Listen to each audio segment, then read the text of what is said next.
Hi, everyone. I'm Kim Griffith. And I'm Paul Cotter. So, Kim, we talked a little bit about the original idea that you had for a book. Mhm. And that original idea was a children's book on gratitude, teaching children about gratitude. Right. That idea and that concept is very different than the book we actually wrote. Yeah, we did not write the book we set out to write. We were writing a nonfiction book, Right. and it turned into fiction.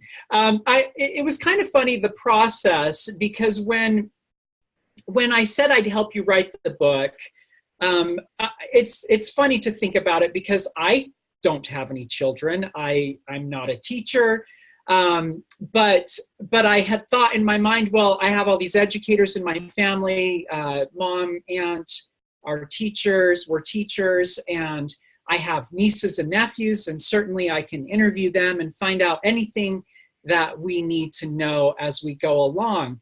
But it didn't take long in the process as we started discussing that we took it in a different direction. And if I may, what I remember is that we were talking about this program that we were in, this coaching program, and all the things that we had learned and how beneficial all this information was and what great changes it brought about in our lives.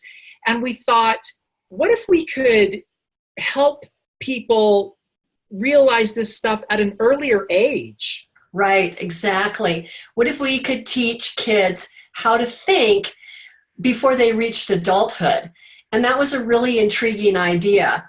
And along with that came a fabulous suggestion from your wife, Nicole. If you recall, she said something to the effect of writing a story that included ordinary kids doing extraordinary things.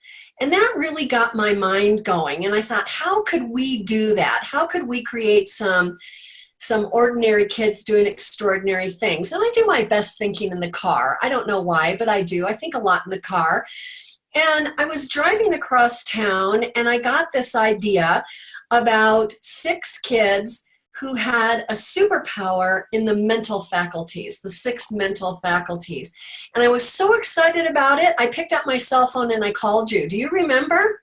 I do. You know, it's interesting because there's so much in the world and media and movies right now with superheroes. Mm-hmm. And so that idea and that concept it's very appealing. Mm-hmm. And one of the things that I remember when we started exploring this option and going into a fiction book and wanting to write in that manner, that we were very concerned, how do we tailor this book to this audience? Mm-hmm. And I remember that you said that Peggy McCall, who we had signed up to be in her mentoring program, had said, just write the book that's in you. Mm-hmm. And when you said that, I feel like we both kind of just relaxed a little, and we didn't worry about who we were writing the book for or what it was for. We just wrote the book that was in us. We did. And it's an incredible book and it's a wonderful story. And I don't know about you, Paul, but you know, it just kind of came to us. It was like it was swirling around in the ether all the time, and we just took it and put it on paper. It was just an incredible process. It was incredible, and but it was a lot of work and a lot of planning went into it. I remember we pretty much, before we even started writing, we sat down and discussed our characters.